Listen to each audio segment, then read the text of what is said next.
Before the start of this video, I just want to say I am a big Emily Rudd fan. And that is all, yeah. And enjoy the video. Thanks. Hey guys, we'll be reviewing / analyzing One Piece chapter 1041 for this video. Lots of interesting details in this one, so look forward to it. To begin, the chapter title is Komurasaki, which immediately makes me think this chapter will be about Hiyori.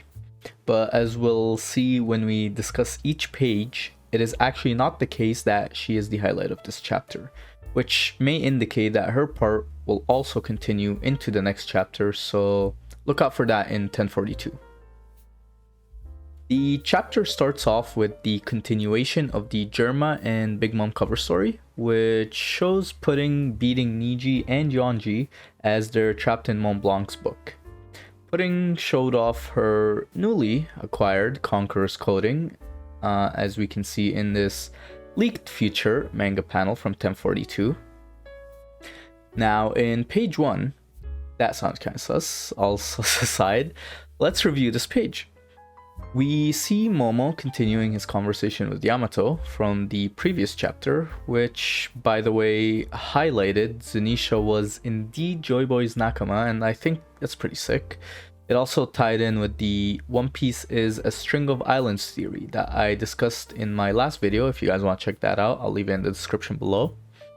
Anyways, we see Zunisha asking Momo for orders as they're preparing to join this fight.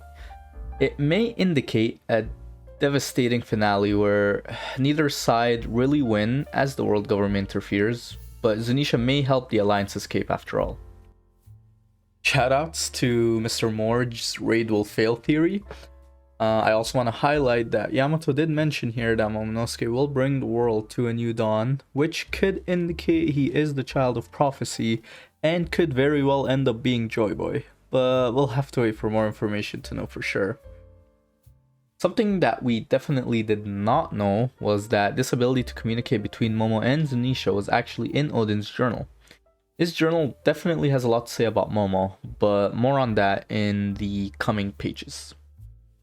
So, moving on to page 2, we learn that Momo and Yamato actually don't know the contents of Laugh Tale, only of the name and that Roger lapped there. Oden tore out the most important pages, and this is actually huge for two specific reasons. One is that Momo doesn't know what the One Piece is, or any spoilers, as well as Yamato, which was a reason people were mentioning that would keep them from joining the crew. Second is this kind of ties in with the whole Oden doesn't want to spoil what the One Piece is, or maybe it should be hidden in case the wrong eyes look at it. Anyways, personally, I think they will both join the crew, but more on that in further pages. Momo seems to be having an internal conflict, I would assume, with whether or not to open the borders of Wano, which I believe when he does, it'll be great character development for him, which I'm sure we'll get a lot more of for Momo in particular, along with Yamato, seeing as they're both very likely to join the crew. Anyways, moving on to page 3, we don't really see much except the fight between Raizo and Fukurokuju, and we see Jinbe running to his aid. Afterwards, in page 4, we see Orochi calling for Fukurokuju, not knowing Raizo had already won the Hokage battle, but then we also see something interesting where we see Orochi calling Hiyori, well, to him, he doesn't know yet, it's Komurasaki to him at the time, a ghost, which seems to be a persistent theme in Wano from what I see. So far in Wano and Onigashima, we hinge on the idea of life and death, and we know that death is a central theme in Wano, and the ghost of the scabbards that haunt Orochi, as well as the Reaper that Zoro saw. I believe with the conclusion of Kaido's fight, this theme will be even more apparent.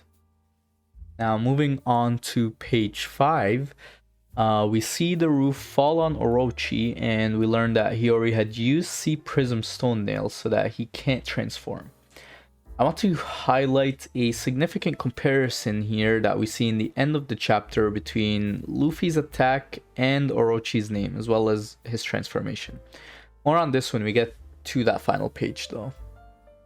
Also, in this page, Orochi gets hard denied by Komurasaki, but he's genuinely surprised by it. Like, let's be honest, wasn't it obvious that none of the girls actually liked him, but are there because of his power? This man was very deluded.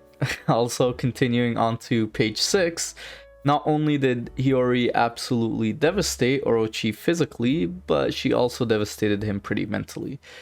But she continues this by mentioning that the song he loved so much was indeed the Chad himself, her father, Oden's favorite, which I would imagine probably just adds to Orochi's mental torment now that he understands that Hiyori is indeed Oden's daughter, which I'm sure came as a big surprise to him. Even from his grave, he's still haunting that man. Now, on to page 7, we get to the spicy stuff. We see Eizo is giving us a glimpse of gunslinger fighting action that we'll most likely see more of once we see Shanks' crew in action. Specifically Ben Beckman and Yasop, but we see here that Eizo successfully fires off a shot into one of the CP0 agents during a face-off, and then in page 8, we learn that the connected shot actually leaves Maha, who we learned that this is the name of the agent that got shot, on the ground, clearly having felt its effects. We also see Eizo on the ground. It seems to have been their final attack, and now I heard from a lot of the power scalers that this actually decreases the hype around CP0 a little, which may have honestly been a bit high, but again, let's give credit as well to Whitebeard's crew as a whole. I think we did kind of underestimate them. I mean, Marco was able to clash with Kizaru, Vista with Mihawk, Jozu stopping Mihawk's flash. I mean, Marco stopping 2 commanders, or you just have a ton of feats behind them. Anyways,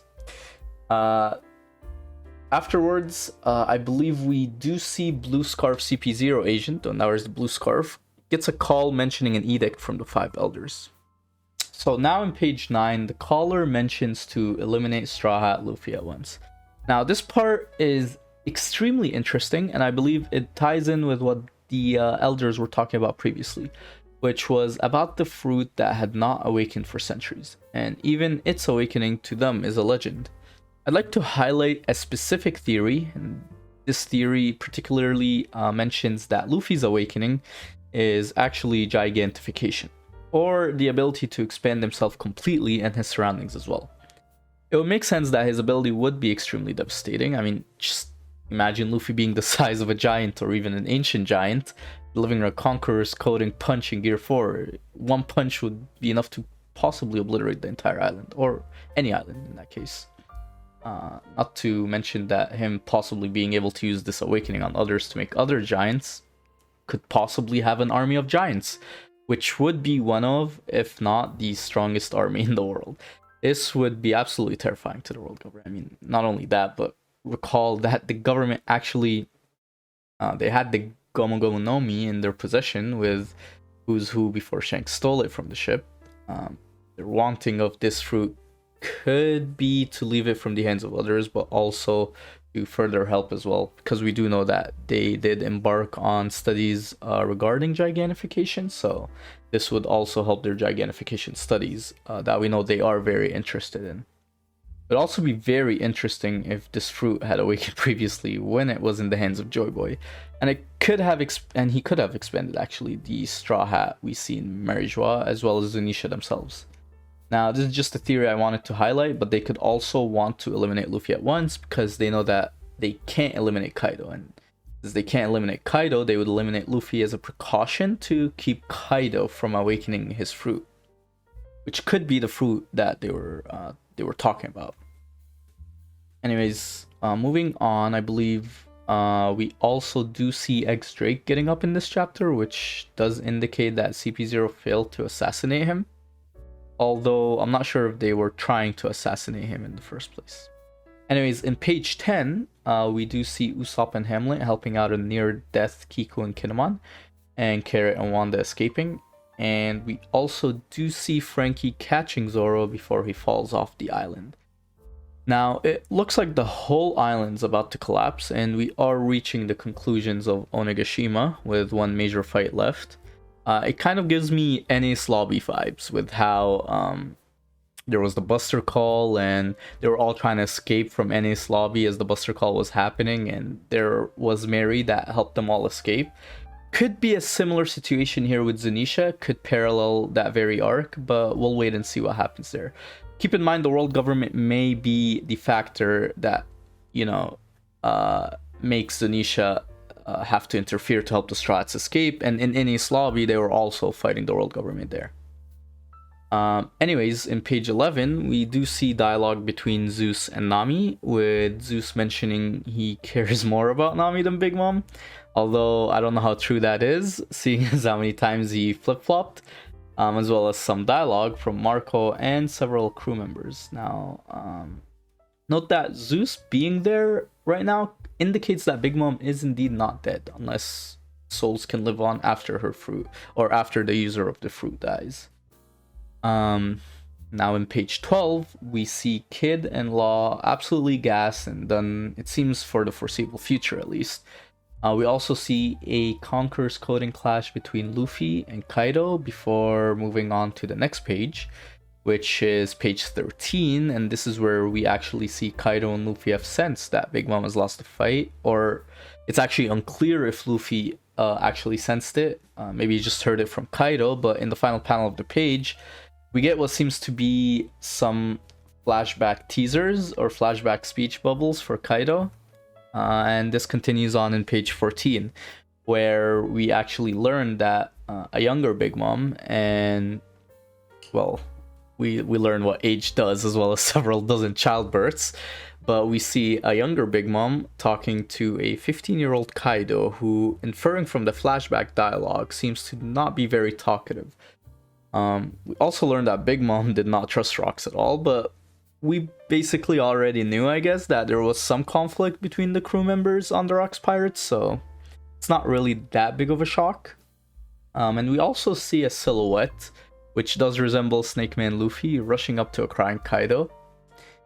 And then in page 15, this is where we see a beautiful, beautiful barrage of punches from Luffy with an attack named Hydra.